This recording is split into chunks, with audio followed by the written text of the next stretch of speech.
The views and opinions of this broadcast do not reflect the views and opinions of Armed Media, New Productions, and its affiliates. Enjoy the show. Pump up the volume on your parenting with Parent Pump Radio. Tune into something different that makes a difference. At Parent Pump Radio, instead of a ripple, we choose to create a splash. Get energized, get inspired, and get informed with how to parent in the new millennium. With your host and parent coach super guide, Jacqueline T.D. Wynn. Hi, this is Jacqueline T.D. Wynn. Welcome to Parent Pump Radio. Go to parentpumpradio.com to leave your questions, comments, and suggestions for future shows, and subscribe to our RSS feed so you'll be automatically notified of new shows. If you're looking for a speaker or leadership development trainer for your organization, please go to my website at integrativeminds.com to learn more about what I offer, and contact me at info@integrativeminds.com to schedule a meeting time.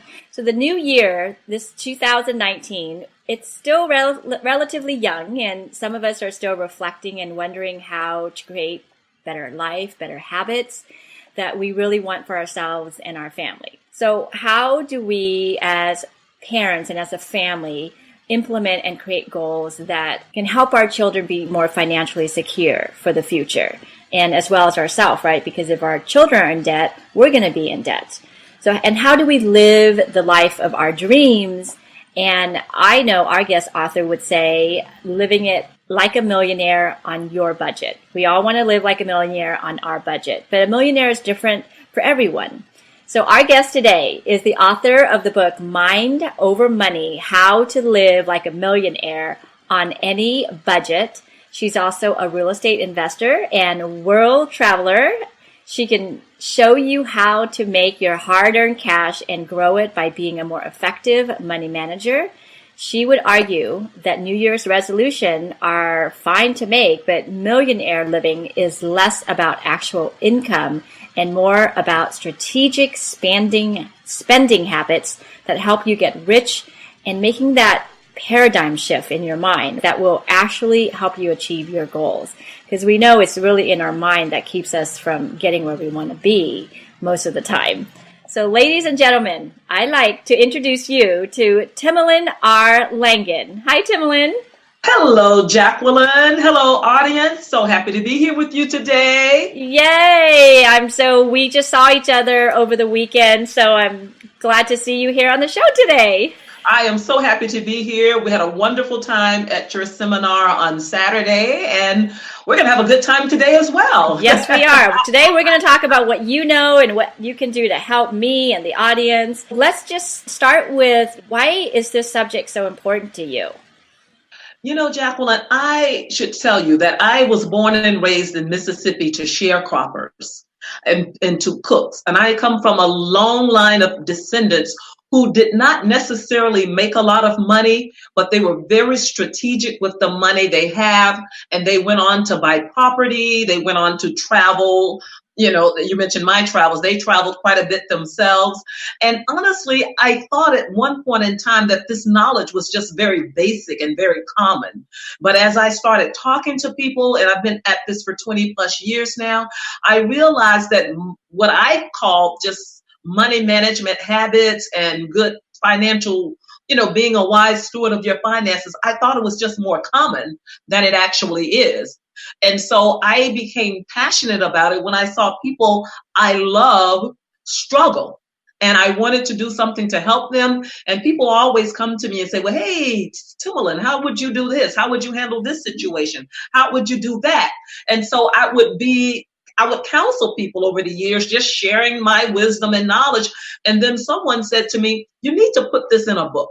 You need to put this in a book. You will help so many people with this information. And I had written a book, co-authored a book with someone pretty well known. And then I was encouraged to write my own. And so here we are. And I've been sharing this information ever since. And I'm really, really passionate about it. And you're absolutely right. It's a pleasure to be able to do so. Yes. So you talked about paradigm shift, and I love this because I believe everything is starting in the mind. What does it mean for you? What does that encompass, a paradigm shift? Yeah. Well, you know what? We're like you said in the break, we are at that point in time where we've made some New Year's resolutions. And do you know, studies show that most of us have already given up on our resolutions, that we are not anywhere close to achieving our dreams. And so that is why I think paradigm shifts are so important, because you've got that. It's got to come from within, and a place that drives you and motivates you to change your actions. And we know that there have been paradigm shifts in science and in history that have had an impact on us for hundreds and hundreds of years. And so when I even think about finances, I'm not just looking at the finances of the parents or my finances, I'm thinking generations to come. And so I think when we make paradigm shifts and we start to pass those thoughts and beliefs on to the next generation, that is where I think you see real change and real improvement in people's financial success. So that's why I think shifting is a whole lot better than just making another resolution. Right, because that's the problem we know, is that the doing has to come from the being. And if your being has a set of beliefs and a set of values that is not congruent to what your goal is, it's not going to happen. Absolutely. And that is what I talk about in the book, aligning your emotions, your actions, your desires, your passion. They've all got to be in alignment, and you've got to be functioning in that area. You can't say, oh, I want to get out of debt, and yet you go shopping every single day. And also part of living like a millionaire now does not mean depriving yourself of all the things you want either. So what I am sharing, the wisdom I seek to share, is that find the balance between your emotional, and I hope we talk a little bit about the emotional side of spending and the emotional side of money, because I think that's an area that gets neglected. Okay, let's just talk about that now before we get into, some of the subject matter. What is emotional spending? Emotional spending is something that we do with our money that we're not necessarily aware of. And it's based upon, okay, I've had a bad day at work, so I'm going to go out and buy me a new car.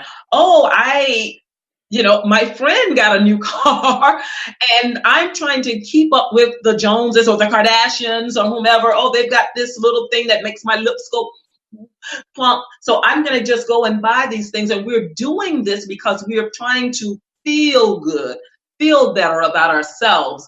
And what I say to that is, when you are in that mood, and we all go through it. I mean, we all have good days and bad days, but I just don't think that we need to direct our money towards our emotions. So when we're not feeling emotionally healthy, then let's be mindful of the fact that that's how we're doing. I'm in a bad mood, and then maybe I'm going to create something else. Maybe I can take a walk instead of going shopping. Maybe I can call a friend. Maybe I can listen to some music. Maybe I can go to the gym and just hit the weights machines or something like that. Treat what you're feeling. I mean, your feelings are valid. I'm just saying, don't go shopping. Yeah. You're in that frame of mind. Right. That's all. Yeah. Don't get on Amazon. No. Oh, no. Stay away from Amazon.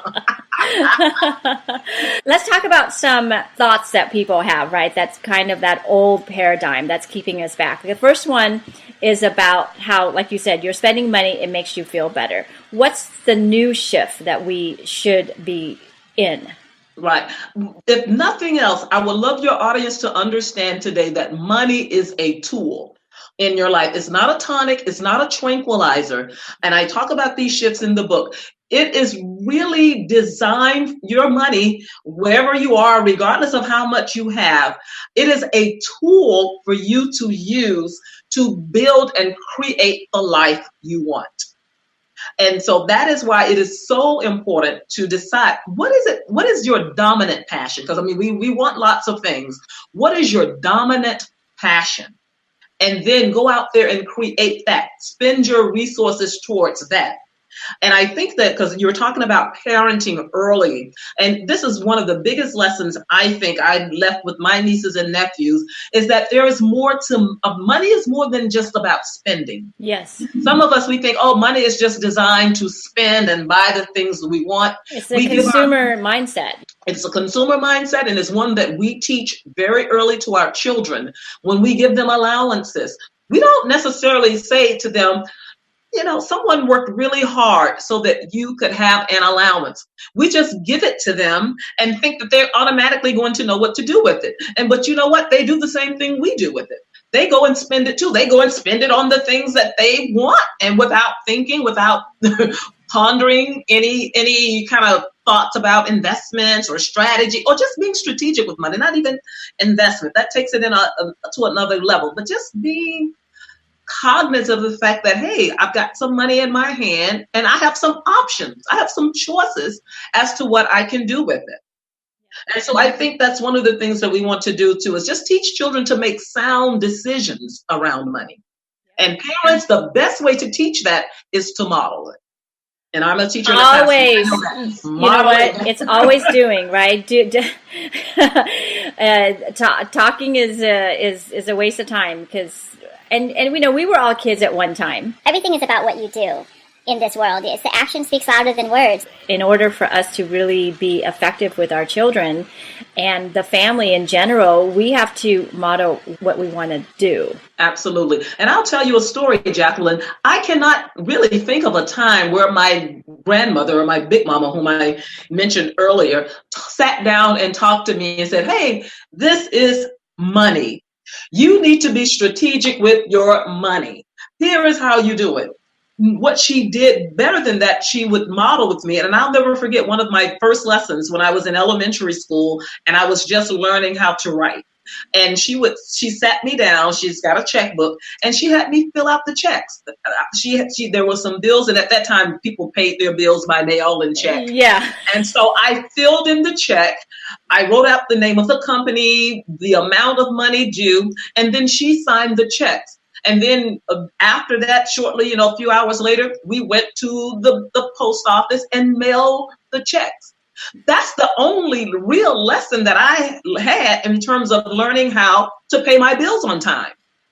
But that is such an important part of being money wise and being financially successful. Yeah, and then eventually as you get to that age, have them open a checking account, teach them how to balance the checkbook. And I think your rent check, if you rent a home, it's probably the only thing you write a check for nowadays. I can't think of anywhere else that a check is even accepted at a store. But it's not even so much about the check as it is about the principles of money. Yep. And that whatever device you use, I know you've got online pay, you've got all of these different options. The most important thing is, number one, make sure the money is in your account. Yes. And number two is that you're paying your bills on time. And that's still true in 2019. And you better make sure you have the money that matches that what you think you have. Absolutely. Don't think, and back in those times, you always felt like you had a little extra time to get the money into the account. But these days, as soon as you press send, the money better be there.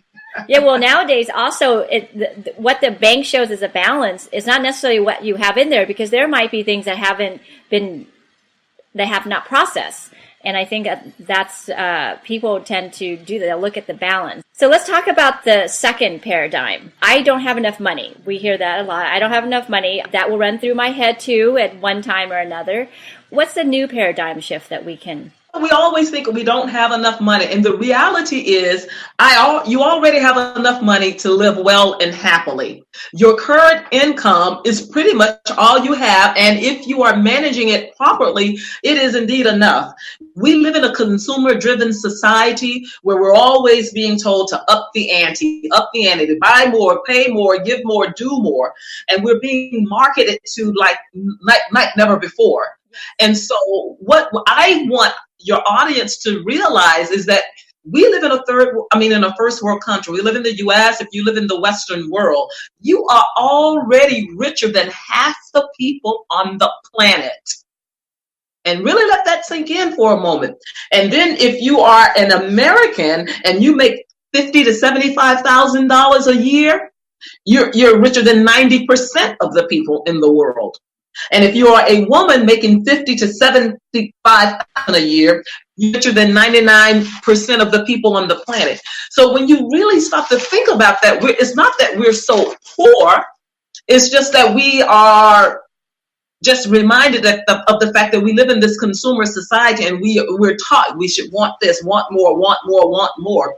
But I would say, let's shift that thinking a little bit in 2019 and think about, now living like a millionaire, obviously it requires you to be able to enjoy some of the things that you like. I'm not saying that you should deprive yourself of those things. That's not living like a millionaire either. But what are your dominant passions, and pursue those? For example, I still teach. I work on a teacher's salary. I've loved women's tennis since I was knee high. And so I went to the Australian Open, and I got to see the year that Serena won. She was pregnant. I was sitting on the front row watching that match. And people say, well, how can you do that on a teacher's salary? Well, I believe everyone can live the life of their dreams on the salary that they have, with proper planning, strategic planning, where your passions is, where you put your money into the things you desire most. So that is kind of what I would suggest to people. What about people who connect money to happiness, right? Like, I need more money so that I can be happier. What's a better paradigm? Well, the shift from that is, the more I appreciate what I have, the happier I am. And research after research has already proven that if you are in that middle class income, if you're making $50,000 to $75,000 a year, you make enough to be just as happy as the average millionaire, as the average billionaire. Because at that point in time, we talked a little bit earlier about the emotional side of money. At that point, you are earning enough to do the things that you enjoy most and to do the things you love most.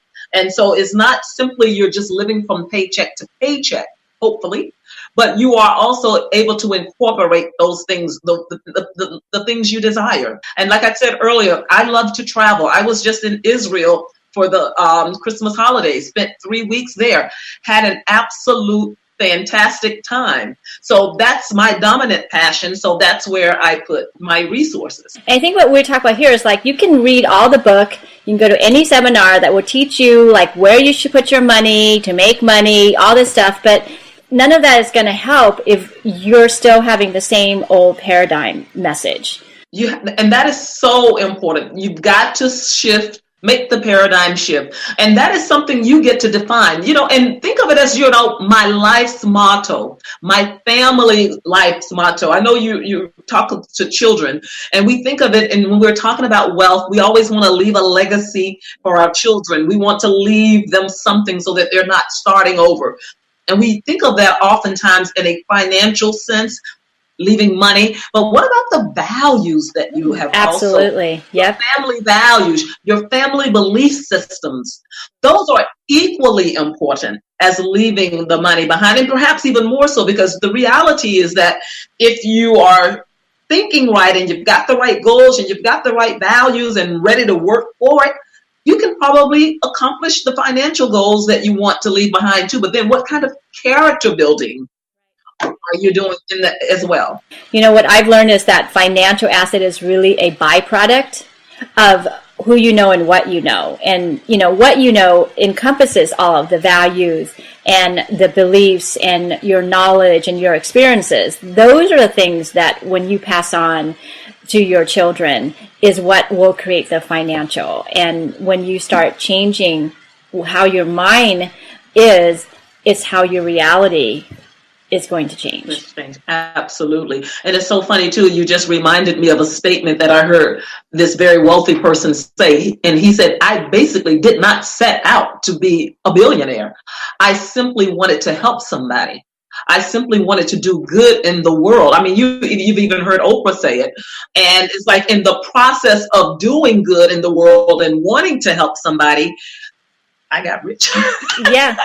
Very wealthy in the process. Well, that's what I think that goes in line with the purpose, right? Like, find your purpose, find your passion, and just stick with that. Your purpose will lead you to the money, because when you're not making money, because you're living in your purpose and your passion, you're still happy. But the people who are working in a job that they hate, it's like whether they're making money, when they're making money, they're not happy. When they're not making money, they're even more miserable. Absolutely. And that's the key is that you're able to do the things you love. Are you doing what you love? Are you enjoying your life? And that's not really about money. Research after research, statistic after statistic says that just because you've got more money, that does not necessarily mean you're going to be happier. Having money doesn't make you happy. I mean, certainly not, and I'm not going to sit here and say having money is such a bad thing either. It's a different set of problem. It's a different set of... Right, yes. Right, yes. Right. So you have a lot of practical and easy solutions for people to implement. Can you give us some pointers, some tips? Well, you know what? Number one, first and foremost, lower your debt. You've got to eliminate or lower your debt, because that is really where the burden is. That, I call it in the book debt weight. It eats at you, it torments, it's bondage. So if nothing else, and I know we don't like the B word, but I'm going to use it, you've got to create a budget. And let's even change our paradigm in terms of what we think a budget is. Think of it as just a creative plan for your money. That's all it is. It's a creative plan for your money. It changes as your financial situation changes. And right now, your goal may be, it's Christmas. We're just right outside of the Christmas holidays.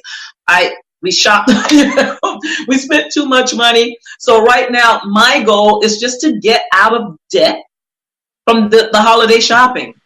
So look at what you owe and how much you can afford to spend, just monthly, paying down that debt.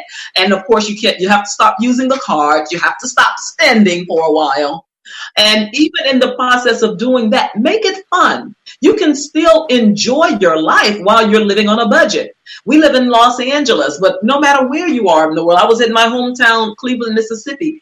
Every city has things that you can do at no cost. The library, movies from the library, get creative, have, friends over, watch a movie in the backyard. Remember when you used to go to the movies outside, the drive-through movies outside? Drive-in. Yeah, the drive-in, exactly. We'll have a little drive-in in your home, whereas you guys go outside in your backyard and we're going to turn on the movie. As a matter of fact, I was at a friend's house where we actually did that not too long ago, had food, and then you wouldn't have known we were not at the movie theater. We had a great time. And if you're really, on a budget, go to the library and rent the movie and then make sure you turn it back in on time. Yep. So these are the things that you can do and still have fun and enjoy your life while you are, working on your budget and creating a budget. There's all kinds of free concerts in the park. You can just Google, free things to do in wherever your city is, and there'll be lots of things that come up. Absolutely. And then identify your dominant passion, as I talked about before, because living like a millionaire, again, means being able to do the things that you enjoy most, and set aside a recreational fund, a family fund. You know what? We're going to have some fun this year too. And maybe that's your goal. I'm already, my money's fine. I'm not in a lot of debt, but I just want to plan for a family get together. Maybe I want to take the kids to Disneyland in Los Angeles or Orlando, Florida, or wherever. And so I'm just going to start doing a little research, find out, well, how much does it take for a family of 4 to visit? And then start putting money aside for that visit.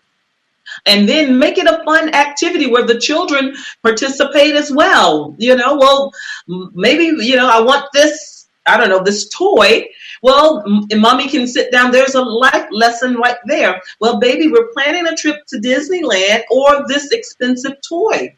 Right now, which one would you rather have? Or, just make it fun. Make it a learning experience for your child. Right.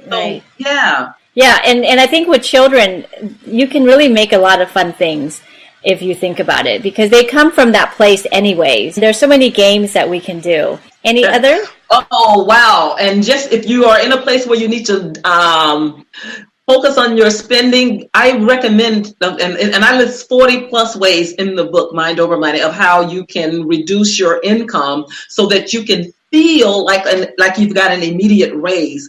And then just shopping differently. Maybe instead of going to the most expensive grocery store in town, start shopping at some of the ethnic markets, some of the dollar stores even. And you can save 50 to 60% on your grocery bills just by shopping at a different place. Yes. And that's easy to do, easy to implement. And then too, when it comes to savings, I tell people, everyone says, oh, I don't have enough money to save. Once I pay all the bills, there's no more money. Save your coins, save your pennies, save your nickels, save your dimes, save your quarters. And you'd really be surprised at how much money you will have. As a matter of fact, I know a family who was indeed able to take that family vacation after just saving their coins for the year. Wow. That's a lot of coins. Yes, and you'd be surprised. They add up. I put them in a water bottle and just let the bottles pile up. And you really would be surprised. I tell you, and then too, that's also your emergency fund. People think I don't have enough for an emergency fund. Well, you know what? It's easy for you to amass maybe a few $100s, anywhere from a few thousands, just depending on how much you save. And you'll just be surprised how that money comes in handy and can be used in an emergency situation or even for recreation. It's all about what you need it for. Now, you said there's a list of 40 things in your book? I list 40 plus things in my book of easy to implement tools. Like what we were saying before, the strategies that we've already discussed are not hard. Yeah. These are just things. And that's why I talked about making the paradigm shift too, because sometimes we think, oh, I don't want to do it that way. Oh, what will other people think of me? Oh, if I buy generic instead of buying brand, you can save yourself a third of the cost. Yeah. What's wrong with that? Yeah. But sometimes, and a lot of times it's the same thing. It's just white labeled. That's all it is. The ingredients are the same. And they say if you look at the first 5 ingredients of a product, that's 90% of the product, 95% even. So if the first 5 ingredients are the same on a brand product and the generic product, honey, you're buying the same thing. Yeah, you're just paying more money for marketing. You're just paying for marketing. It's just the same. No difference. Tamolin's website is newfitworldtv.com. And her book is Mind Over Money, How to Live Like a Millionaire on Any Budget. Tamolin, thank you so much for being here and sharing all of this information with our listeners. Oh, thank you. My pleasure. Thank you. And listeners, quote of the week, whether you think you can or think you can't, you are right. And that's by Henry Ford. Have a great week. Thank you so much for joining us today. Go to parentpumpradio.com and click on the pink box on the top of our homepage to listen to our new and archived shows. To be instantly notified of new episodes, subscribe to our RSS feed. The RSS feed button is located at the top of the page where all our shows are featured. And after listening to the show, go to parentpumpradio.com or our Facebook page to leave your comments, questions, and topic suggestions. And while you're at our website, sign up to receive a free gift. Until next time, have a wonderful week.